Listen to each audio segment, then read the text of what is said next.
नमस्कार मित्रों, जया लिटरेचर में आज उर्मिला शिरीष जी की कहानी स्मृति लोक लेकर प्रस्तुत हूँ। तो चलिए कहानी का आनंद उठाइए। उन्होंने सारे दरवाजे और खिड़कियाँ बंद कर लीं, पर्दे खींच लिए, पर्दे का कोना उठाकर बाहर झांका। आसपास कोई दिखाई नहीं दिया, यानी पर्दों के पार कोई झांक कर नहीं देख सकता था। इस बात का विश्वास उन्हें हो गया। मैदान खाली था, न बच्चे क्रिकेट खेल रहे थे, न गाय भैंस घास की जगह पत्तियां खा रही थी, न आवारा कुत्तों ने अपनी जमात बना रखी थी। इस समय आसमान भूरे रंग का होता है, बादलों को आंखों पर जोर देकर देखना पड़ता है। तीखी धूप चारों तरफ फैली होती है, उससे बचाव के लिए न सोनी दालानें थीं, न छायादार वृक्ष। यह समय उनका अपना होता है, नितांत अपना।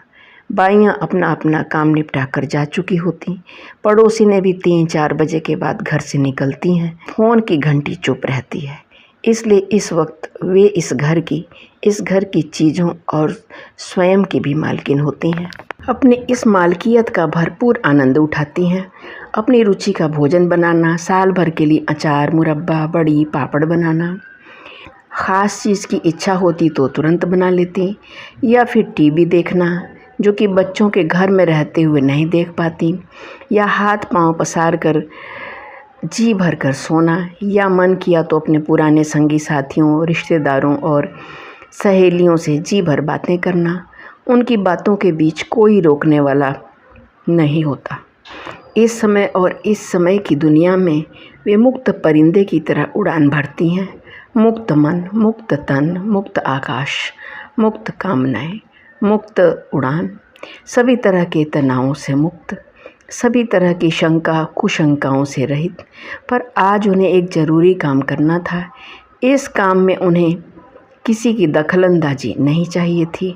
सो उन्होंने दीवार से टिक कर लकड़ी से धकियाते हुए पेटी को दीवार के नीचे से निकाला। पेटी जो लगभग 35 साल पुरानी हो चुकी है। पेटी की आयु बढ़ाने के लिए समय समय पर वे उसका रंग रोगन करती रहीं, कुंदा बदलवाती रहीं, 3-4 बार पेंट करवाया। इस बीच कई खूबसूरत मजबूत अलमारियां आईं, पर पेटी और पेटी की सत्ता अपनी जगह कायम रही। पेटी अपनी ठसक, विश्वसनीयता और हैसियत को बनाए रही। ऐसा इस पेटी में क्या है माई जो उसे छाती से चिपकाए रखती हो? कचरा निकाल कर फेंक दो। जो सामान ठीक ठाक या काम का हो उसे अलमारी में रख लो। कितनी जगह घेरती है यह पेटी। तब माई का चेहरा उतर जाता। बच्चों की सहज हंसी भरी बात उनके भीतर कील की तरह गड़ जाती। उन्हें लगता अपमान पेटी का नहीं हो रहा है, उनका किया जा रहा है। आज पेटी के लिए जगह नहीं है तो क्या कल उनके लिए भी जगह नहीं रहेगी? फिर इस पेटी को कैसे बचाया जाए, कहाँ रखा जाए, सबकी नज़रों से छुपाकर। इसी सोच विचार में उनका समय निकल जाता। उनकी निगाहें घर के हर कोने में ठहर जाती। छत से लेकर बाहर के बरामदे तक में वे पेटी के लिए जगह तलाशती। फिर एकाएक उन्हें यह जगह ठीक लगी थी, दीवान के नीचे, जहाँ से न पेटी दिखती थी और न उसका रंग, न उसे कोई हाथ लगा सकता था और न ही फालतू समझकर फेंक सकता था। हाँ, निकालने और रखने के लिए एक आदमी की मदद ज़रूर लगती थी। सो उन्होंने इसका भी एक तरीका निकाल लिया था। दीवार से पीठ लगाकर लकड़ी से उसे धक्का देकर बाहर खिसका लेना। अपनी इस तरकीब पर उन्हें खुशी भी हुई थी और गर्व भी। तुम लोगों को शर्म आती थी ना मेरी पुरानी पेटी को देखकर। अब मेरी पेटी न तो जगह घेरेगी न तुम्हें दिखाई देगी। वे पेटी का बचाव करती हुई बोली थीं। वे कैसे समझाएं बच्चों को कि पेटी उन्हें फालतू, बदसूरत, भद्दी और पुराने ज़माने की चीज़ लगती है। वह उनके लिए कितनी और किस मायने में महत्व रखती थी। यह पेटी उनके जीवन और पति की स्मृतियों का जीता जागता संग्रह है। पति के अंतिम समय तक यह पेटी उनके पलंग के नीचे रहती थी। छोटा सा ताला लटका रहता था। इसे खोलने की इजाज़त किसी को न थी, बल्कि कई दफ़े बच्चों को गहरी उत्सुकता यही थी कि पेटी को खोलकर देखा जाए, पर पिता का डर इतना कि उसे छूने के पहले कई बार सोचना पड़ता था। पति की मृत्यु के बाद उसे उन्होंने अपने संरक्षण में ले लिया था। पेटी उनकी सहचरी बन गई थी, हमराज हो गई थी। जब जब भी उनके पास कोई चीज़ आई या रुपए पैसे बचे, उपहार में मिले चांदी सोने के सिक्के जेवर सबको कपड़े में लपेटकर वे इसी पेटी में डाल दिया करती थी। दुनिया भर का सामान जिसका कोई हिसाब किताब नहीं था, इसी पेटी में समा गया था। इतना ही नहीं, बच्चों के परिवार से, रिश्तेदारों से, बचपन से लेकर उनके शादी ब्याह तक की चीज़ें इसी पेटी में स्थान पाती गई थीं। यह पेटी जीवित और मृत, सुंदर और असुंदर, प्रेम और मोह, वैराग्य और मोक्ष थी। ऐसी जगह बन गई थी जहाँ मनुष्य का मन अटक कर रह जाता है या उस परिंदे की तरह बन जाता है जो बार बार उसी पेड़ पर लौट कर आता है जहाँ कभी उसने घोंसला बनाया था। यह पेटी अतीत से लेकर वर्तमान तक की यात्रा की साक्षी थी, सहभागी थी। पेटी को पास में खींचकर उन्होंने उसे थपथपाया, महीनों से जमी धूल और जालों को कपड़े से साफ किया। पुरानी धूल की गंध से उन्हें जोर का ठसका लगा। पता नहीं कितनी देर तक वे खांसती रहीं। बेटे या बेटी को पता चलेगा तो चिल्लाएंगे कि यह सब करने की क्या ज़रूरत थी, क्या यह काम बाई से नहीं करवाया जा सकता था। पर वे उन दोनों को कैसे समझाएं कि कुछ चीज़ें गैरों का हाथ लगने से और मैली हो जाती हैं। गीला कपड़ा करके वे पेटी को करीने से पोंछने लगीं। उनका हाथ यूँ चल रहा था जैसे पेटी न हो, नाजुक बच्चे का कोमल सुंदर और रेशमी शरीर हो। अब पेटी का रंग चमक उठा था।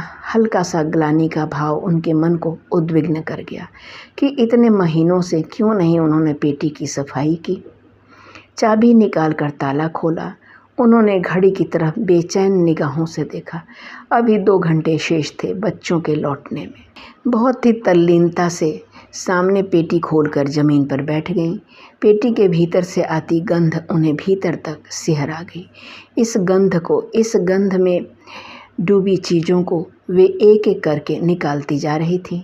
सामान को झाड़ती, झड़ाती, खोलती, फटकारती, फैलाती, ध्यान से देखती। वे समय को अपने सामने से गुजरते हुए देख रही थी। समय जो आगे जाता है भविष्य की ओर, इस समय पीछे लौट रहा था अतीत में, अतीत के साए में। पुराने एल्बम के पन्ने पलटते हुए वे अतीत में जाकर खड़ी हो गईं। हालांकि एल्बम में पीलापन आ गया था, जगह जगह चकत्ते पड़ गए थे, ठीक वैसे ही जैसे इन दिनों आपसी संबंधों में। कितना बड़ा परिवार था, 17 लोगों का। वे सबसे छोटी थीं। उनका विवाह भी सबसे बाद में हुआ था। और वो विवाह भी क्या था, वे अपनी माँ के साथ रहती थीं। माँ दाई थी। वहीं पर थे बाबूलाल कंपाउंडर। उनकी पत्नी गुजर गई थी। जाति अलग, कुल गोत्र अलग, परिवार पक्के संस्कारों और रूढ़ियों वाले। लेकिन बाबूलाल स्वभाव से विद्रोही थे। जाति पाति, ऊंच नीच, धर्म कर्म को मानते नहीं थे। आर्य समाज में जाकर शादी कर ली। हालांकि दोनों में उम्र का खासा फासला था। वे युवा, बाबूलाल की उम्र ढलान पर माँ की मजबूरी ऐसी कि जवान लड़की को कैसे संभालें, कैसे जिम्मेदारी उठाएं। रिश्तेदारों ने पुरजोर विरोध किया। परिवार क्या, जाति से ही बहिष्कृत कर दिया। बाबूलाल ने अपना तबादला आदिवासी इलाके में करवा लिया और उनके साथ एक नए जीवन की शुरुआत की। परिवार का एक एक सदस्य कैसे दूर होता गया था। उनके जाते ही रिश्ते भी खत्म हो गए थे। भागती दौड़ती दुनिया में भाई बहनों के बच्चों को भी कोई सरोकार न रह गया था। टप टप आंसू टपक रहे थे। कितनी देर तक वे यूं ही फोटोग्राफों को देखते हुए आंसू बहाती रहीं। फिर उन्हें लगा यह कोई रोने बिसोरने का समय नहीं है। वे पहले आए थे इसलिए पहले चले भी गए। जाने वालों की यात्रा कौन टाल सकता है। जीवन यात्रा तो यूं ही चलती आई है। जाने वालों के साथ तमाम अच्छी बुरी चीज़ें और यादें भी चली जाती हैं। दुखी बातों को पकड़कर बैठे रहने से जीवन का सौंदर्य भी नष्ट हो जाता है। स्मृतियाँ प्रायः आंसू ही देती हैं। एक बार 4-5 साल पहले पेटी खोली थी, तब सारा सामान यूं ही बांट दिया था। जिसको जो कीमती सामान पसंद आया था, उसने किसी न किसी बहाने हथिया लिया था। माई, वो छोटी छोटी चांदी की प्लेटें मोनू को बहुत पसंद हैं, तुम क्या करोगी रख कर? उन्होंने प्लेटें खुशी खुशी दे दी थीं। छोटी बेटी को बाघ प्रिंट की चादरें पसंद आ गई थीं। ए माई, तेरी पेटी में ये पड़ी पड़ी ये चादरें दीमक खा जाएंगी। इतनी सुंदर चादरें बिछेंगी तो देखने वालों का मन भी खुश हो जाएगा। दोनों चादरें उन्होंने बेटी को थमा दी थी।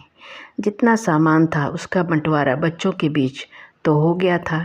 उनके हाथ में रह गई थी कुछ चांदी की चीज़ों के साथ वह पश्मीना की शॉल, जिसे उन्होंने पहली बार खरीदा था।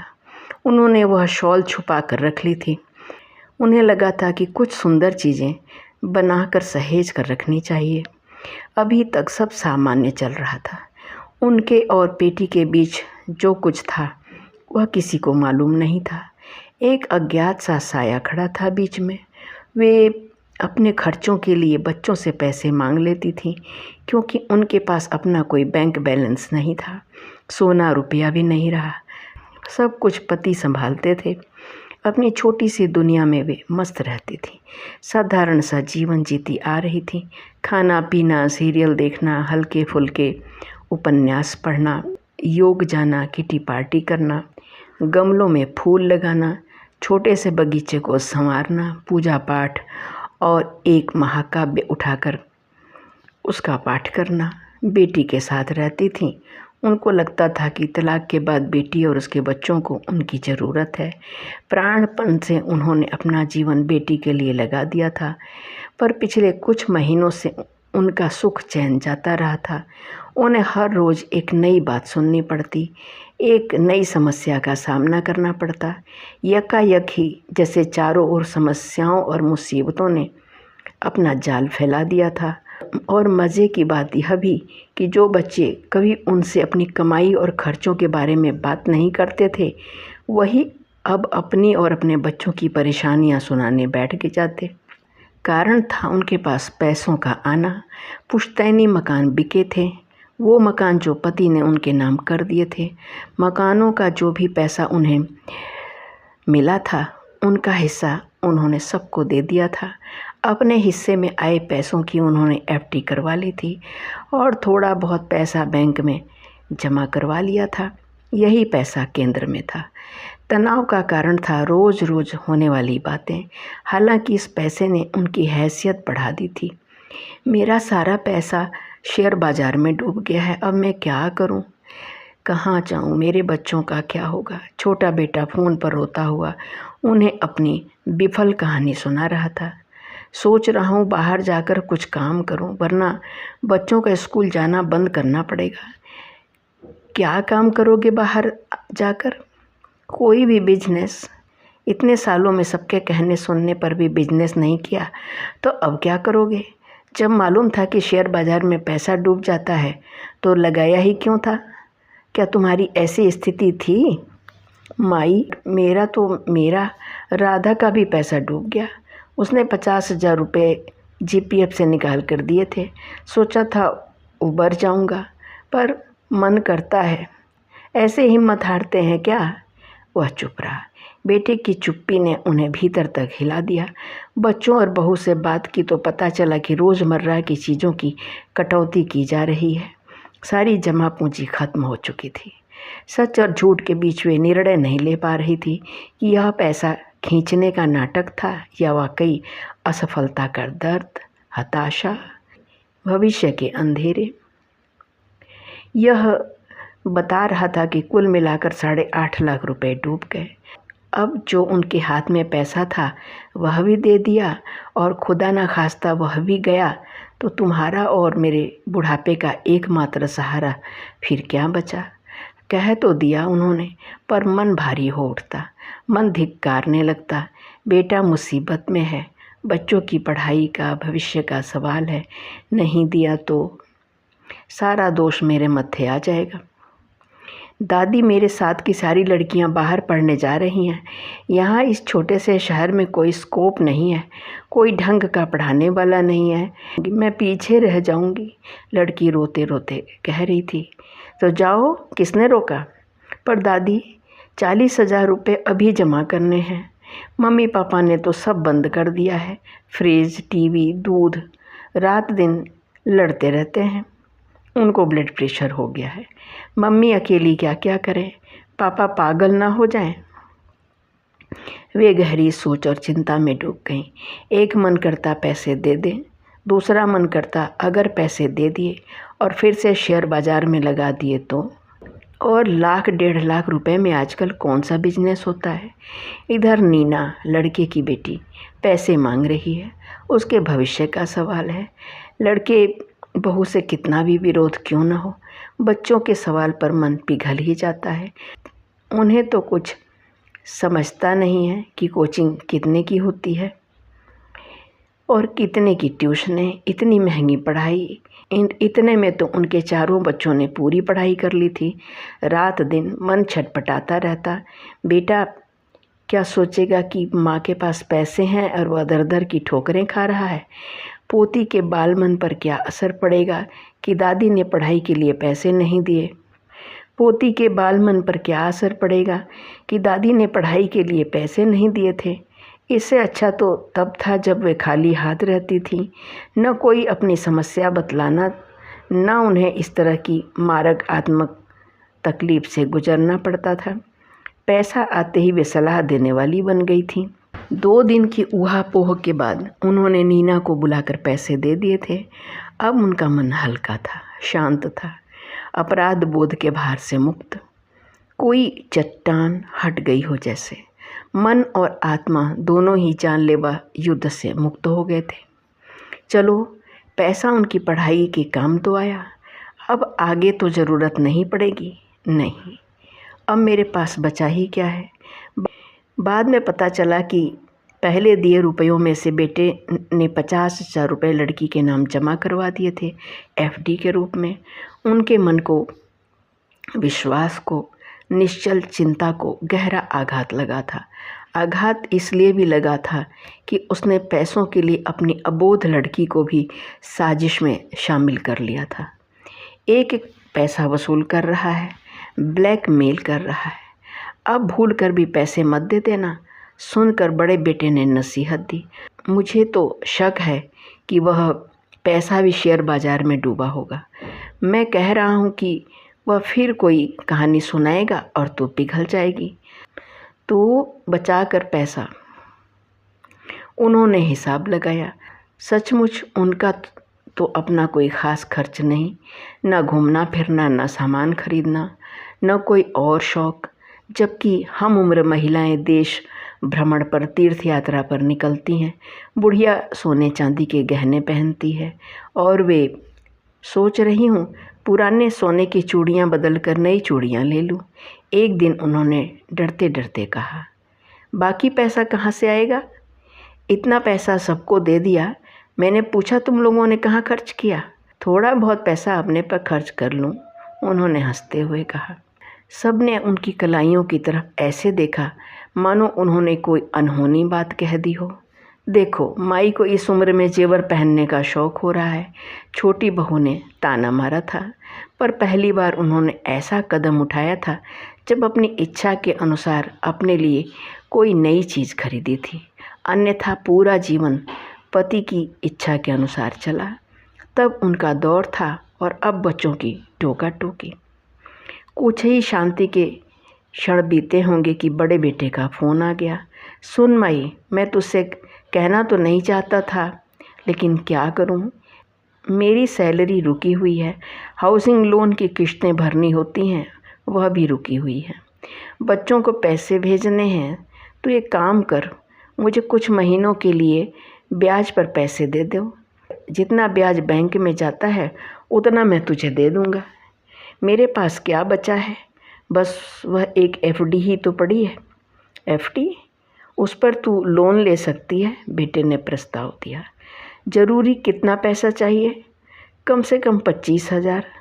उनका बचत का पैसा। जो यहाँ वहाँ से बचाकर चुपचाप पेटी में डाल दिया जाता था, उन्होंने चुपचाप निकाला। पूरे 27,000 थे। बेटा सोचेगा पहले देने से मना कर दिया, या सोचेगा मैं ब्याज पर पैसे दे रही हूँ, घर में साहूकारी कर रही हूँ, पर इन लोगों के चक्कर में सारा पैसा चला जाएगा। मुझे कौन सा छाती पर रख कर ले जाना है, बचा कर रखूँगी तो इन्हीं के काम आएगा।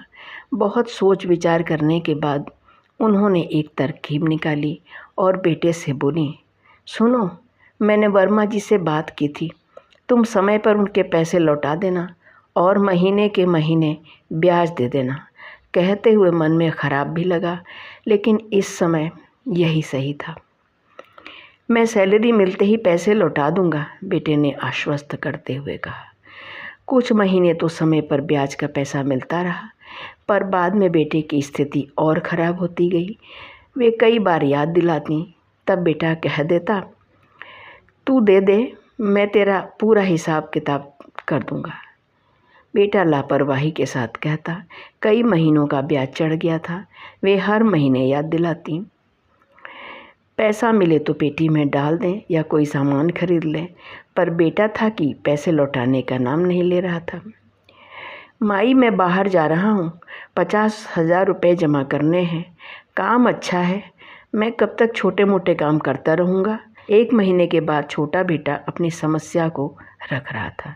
देखो नरेश, साफ साफ सुन लो, मेरे पास बिल्कुल पैसे नहीं हैं। मैं जितना दे सकती थी दे चुकी हूँ। एफडी तो है, उस पर लोन लेकर दे दो, मैं सारी किश्तें चुका दूँगा और तेरी एफडी भी बची रहेगी। नहीं, यह सब नहीं होगा, अपनी व्यवस्था खुद करो। गुस्से में आकर उन्होंने फ़ोन रख दिया। क्या सचमुच बच्चे इतने ही परेशान रहते थे और उन्हें बताते नहीं थे, या उनसे पैसे लेने के लिए ये तमाम परेशानियां बताई जा रही हैं? रात रात भर वे करवटें बदलती रहती। मन करता क्या रखा है इन पैसों में, दे दो, सब दे दो, खाली कर लो अपने आप को। हो सकता है इन पैसों से उनका काम चल निकले, रोज़ रोज़ मांगने की नौबत ही ना आए। माई, तुझे किसी चीज़ की कमी है क्या? मैं सारा पैसा वापस कर दूंगा। बेटा मिन्नत कर रहा था, अपने लिए सहारा तलाश रहा था। क्यों रे, जिस उम्र में तुम सबको मेरी देखभाल करनी चाहिए, उस उम्र में मैं तुम लोगों की चिंता कर रही हूँ, रात दिन चिंता में घुलती रहती हूँ। ऐसा भी क्या करते हो तुम लोग कि हमेशा पैसों की तंगी बनी रहती है? कहने को तो कह दिया, पर मन ही मन घबरा भी रही थी। लग रहा था चारों तरफ से घिर गई हैं। कहीं निकलकर अपना मन हल्का करना चाहती थी। सो कुछ दिन बाद उन्होंने घोषणा कर दी कि वे चारों धाम की यात्रा पर जा रही हैं। अकेले, इस उम्र में? तबीयत खराब हो गई या कुछ और हो गया तो? कुछ नहीं होगा, मेरा भी मन करता है कि मैं बाहर निकलूं, घूमूं। तुम लोग तो कहीं ले जाते नहीं। तुम्हारे पिता ने कभी घर से बाहर निकलने नहीं दिया। देखो, माई कितनी स्वार्थी हो गई है, अकेले घूमने जा रही है, हम लोगों को भी नहीं ले जा रही हैं। बच्चे उन्हें चिढ़ा रहे थे। कितना पैसा लगेगा? कितना भी लग जाए, तुम लोगों को तुम्हारा पैसा मिल गया ना, मैंने अपना हिस्सा भी दे दिया।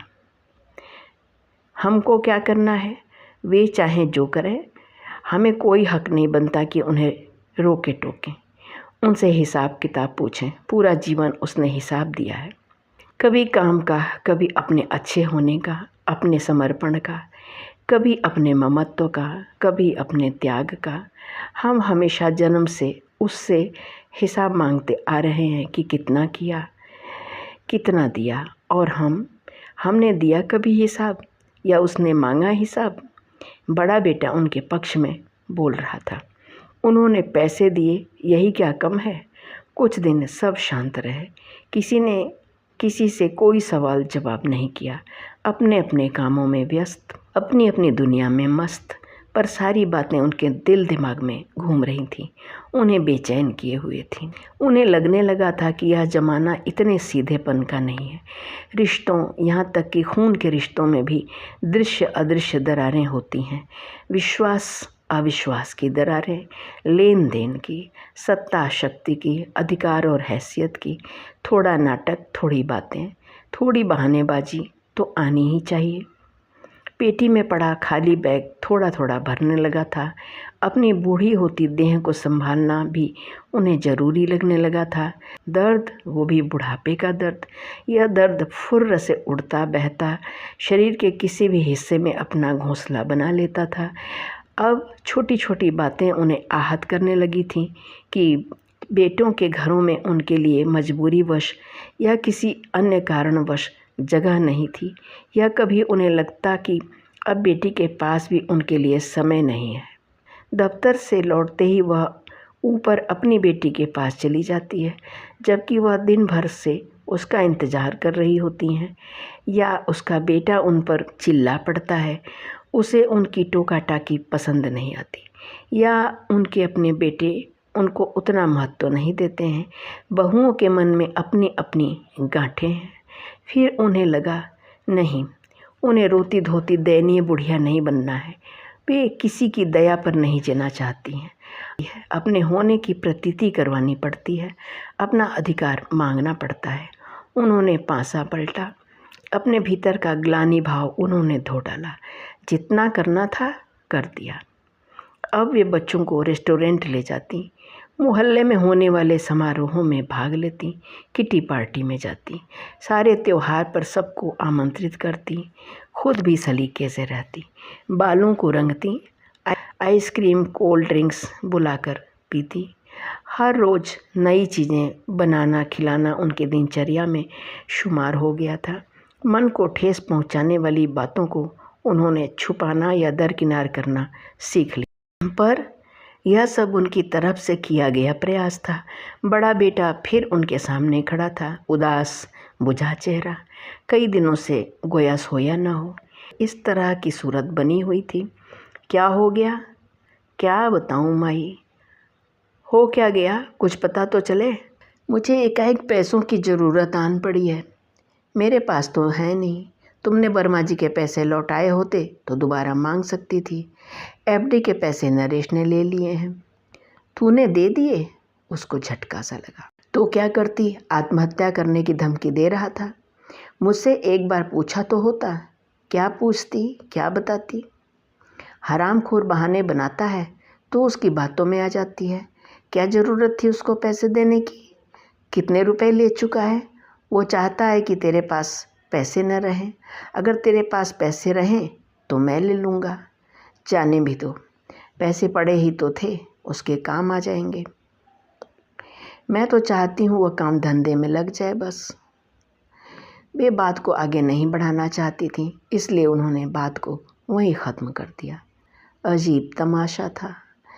जब भी पैसों की बात आती, दोनों भाई एक दूसरे को पैसे न देने की नसीहत देने लगते, अपने अपने तर्कों के साथ। उन्हें डांटने समझाने लगते, लेकिन जब खुद की बारी आती तो उतनी ही बेदर्दी और बेशर्मी से उनसे पैसे ले जाते। सुन माई, तू ये चेक रख ले। किस लिए? मैं चेक का क्या करूँगी? ब्याज का पैसा देना था ना, और दूसरा यह चेक। तू अपनी चूड़ियाँ दे सकती है क्या?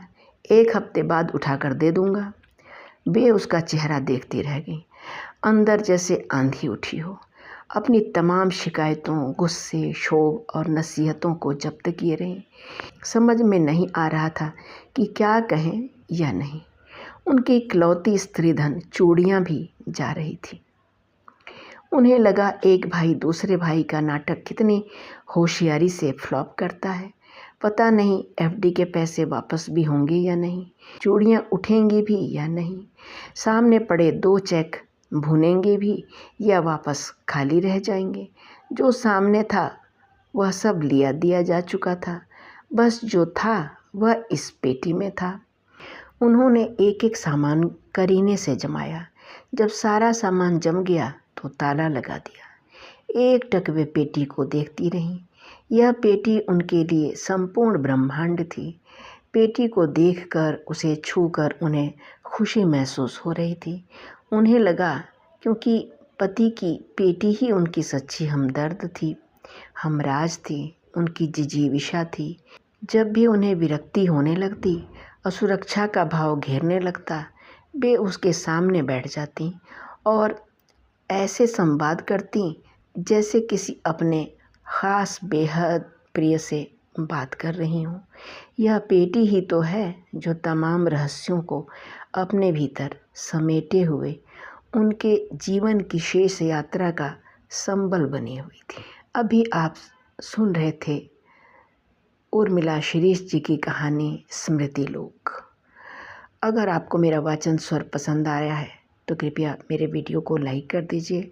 अगर आप मेरे चैनल पर नए हैं तो कृपया सब्सक्राइब भी कर लीजिए और आगे जुड़े रहिए मेरे चैनल से। अपना स्नेह और आशीर्वाद बनाए रखिए मुझ पर।